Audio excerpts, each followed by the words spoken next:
Welcome to my English literature classroom.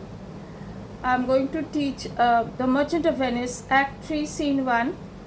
This is in the syllabus of class 10 ICSE. Now, the drama, the scene, it opens up on a stage where it shows a street in Venice.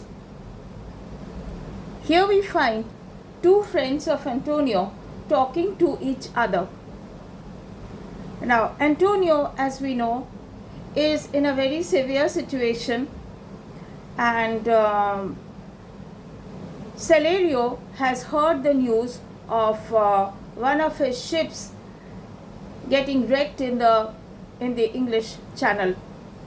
So he has heard bad news. Celerio, he has heard bad news about one of his ships being wrecked in the English Channel.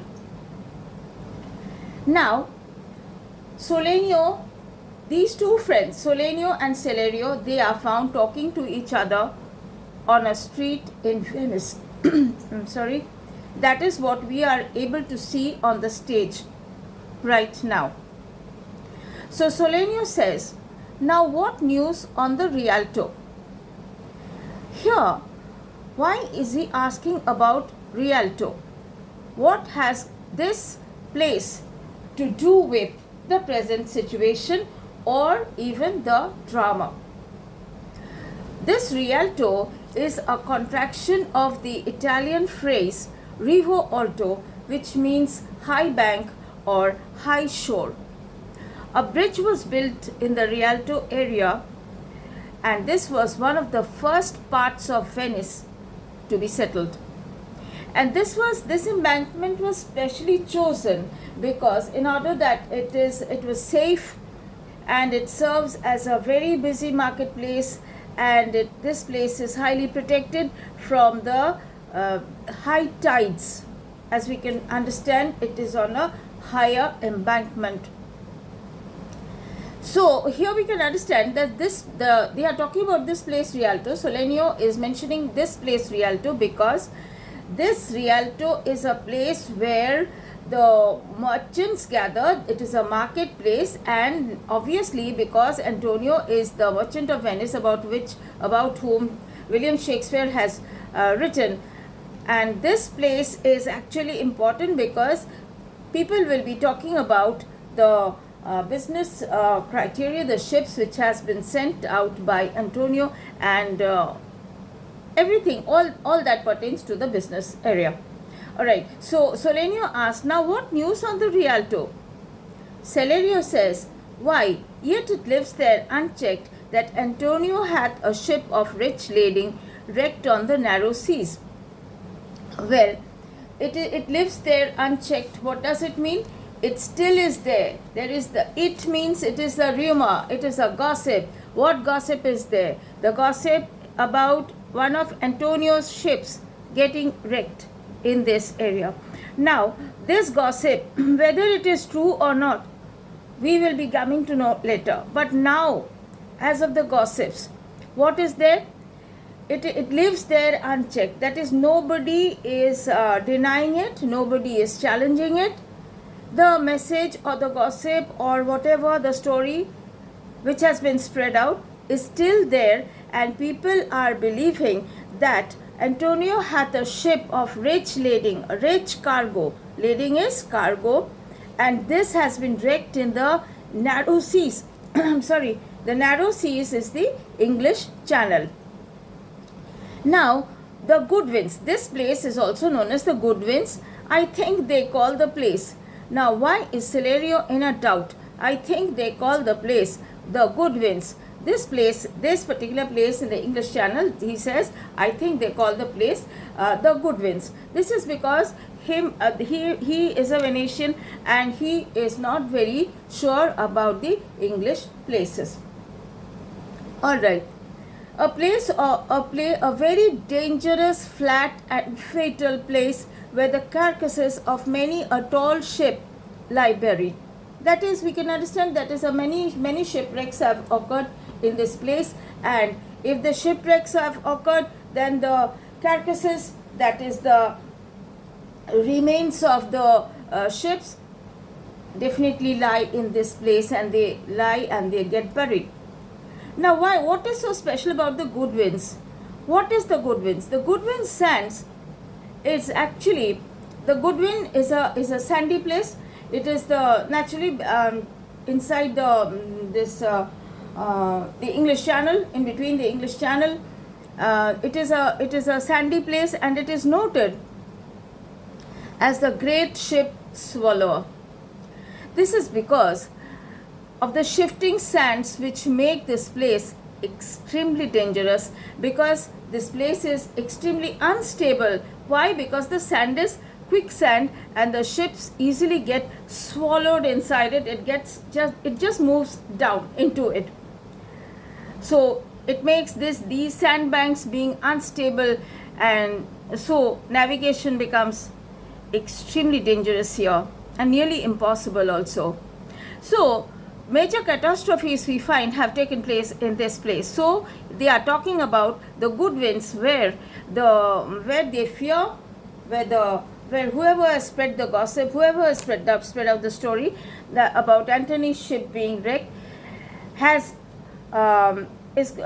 mentioned about this place that it has got wrecked in the Goodwin area.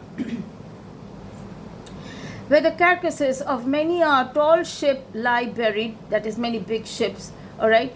As they say, if my gossip report be an honest woman of her word, that is whoever, and generally it is taken that the woman has spread the gossip. Because why women? Because women in those days have actually it has been it was a common practice that women used to chew ginger, and they used to just go on spreading whatever topic they wanted to talk about. They just wanted to talk about, keep the whoever they were talking to, keep the audience engaged, and they used to say impossible things.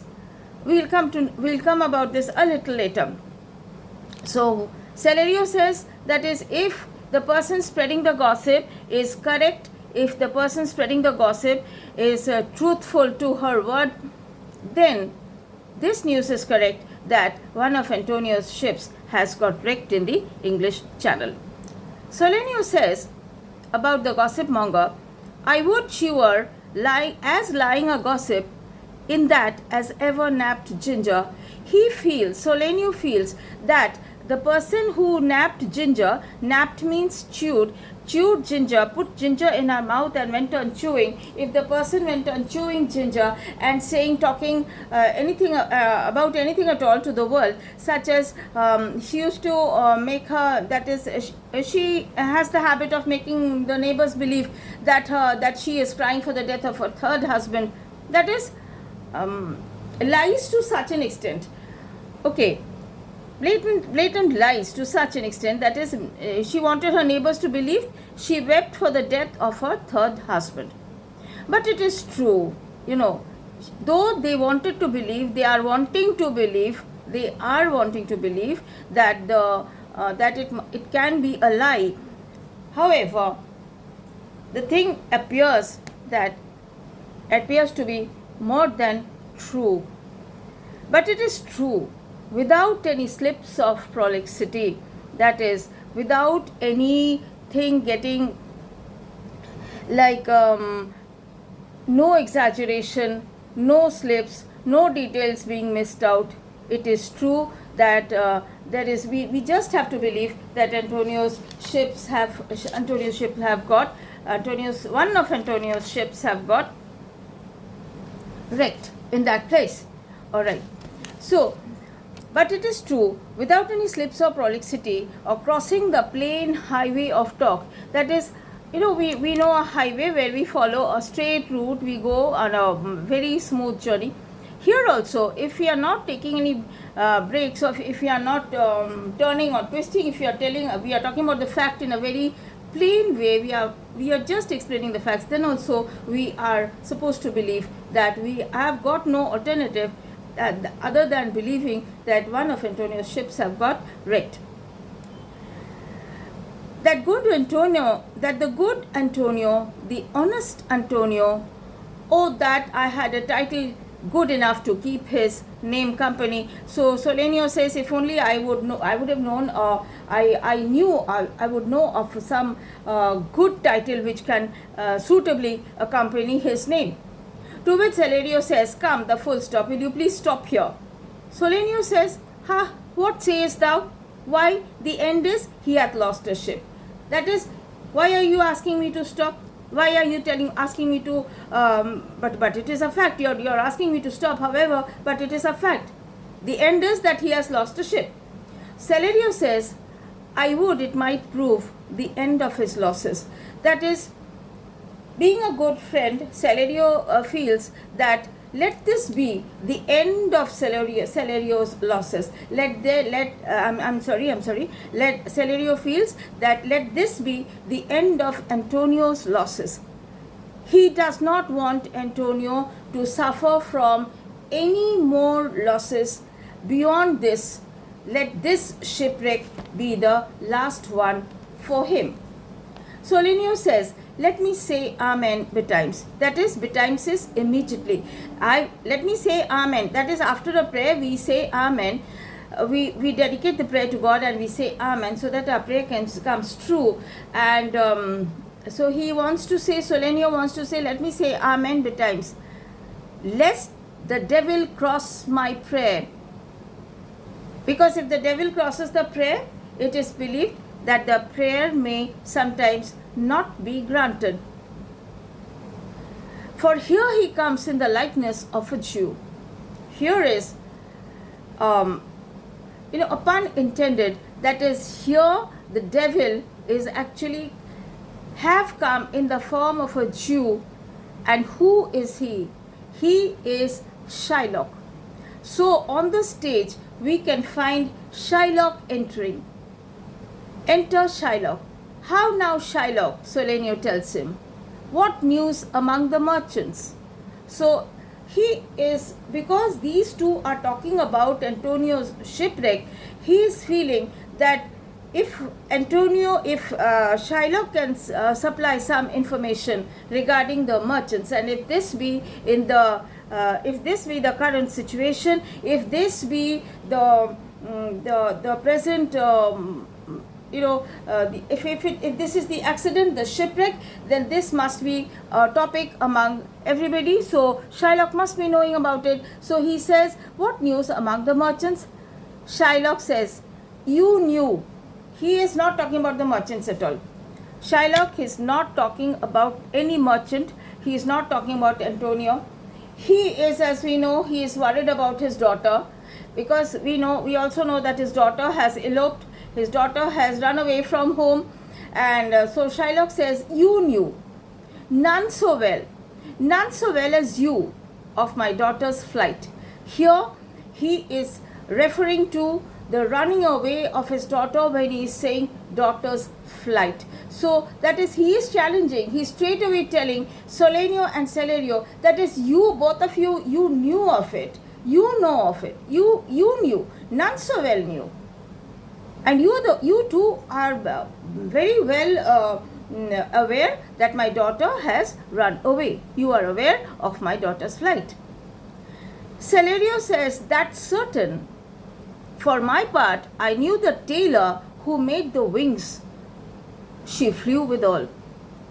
That is, here, wings is actually referred to the garments she has worn, and to when she ran away. When she ran away. So Celerio says, I know of the tailor who has made the clothes with which, putting those clothes on, she has run away. Celerio says that he is accepting that he is well aware of even the tailor who has made her clothes. So he is referring to the clothes as the wings. As the wings she flew with all.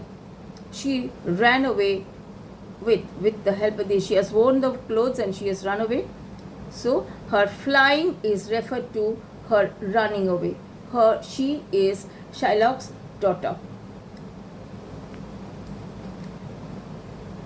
Solenio says, and Shylock, for his own part, knew the bird was fledged. That is, Shylock, he feels, Solenio says, that as a father, Shylock knew that his daughter was fledged, means the daughter has grown up, and she has grown feathers on her body, and that is, her daughter has grown up. She's a big bird now. She is a grown up bird. So that means it is the complexion of them all to leave the dam. That is, birds, when they are small, when they are young, they live with the mother. Now, then it is the complexion. When they grow up, it is the complexion. Complexion here is the nature. It is the natural rule. It is the nature's rule that when the bird grows up, it leaves the dam. That is, dam is the mother here. Okay? Leaves the mother and goes away to the world. It flies away to the world. It is nature's rule. And Shylock as a father is definitely, we feel that Shylock as a father definitely knew of that. If we knew of her flying away, then Shylock also should be aware that his daughter has grown up, and that his daughter is ready to leave the nest and to leave the mother and to fly away to the world. Shylock is also aware of that. So I'll repeat this speech. Solenio says, and Shylock for his own part knew the bird was fledged, that is, grown up. And then it is the complexion of them all to leave the dam. It is nature's rule. It is nature's rule that they will leave the dam, leave the mother, and go away. Shylock says she is damned for it. Shakespeare uses pun again. He has talked about to leave the dam. He has talked about this. Now Shylock says she is damned for that. Shylock is now cursing his daughter. We'll gradually come to know about the various reasons for which the daughter is being cursed by the father. But however, running away is definitely, and eloping, it is definitely a crime indeed in itself. So Shylock says she is damned for it. Solenio says, that's certain, if the devil may be her judge.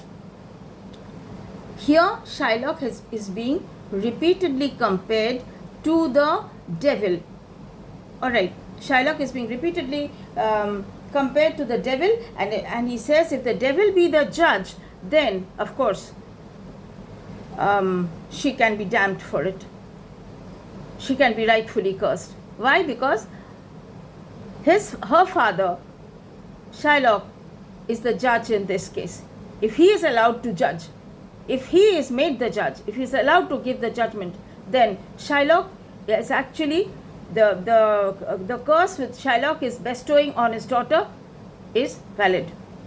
Alright, so much till here for today, and this is, I believe, 31 is line number 31. It's 1 to 31, and we will be ready for the next part of the lesson in our next class. Thank you so much.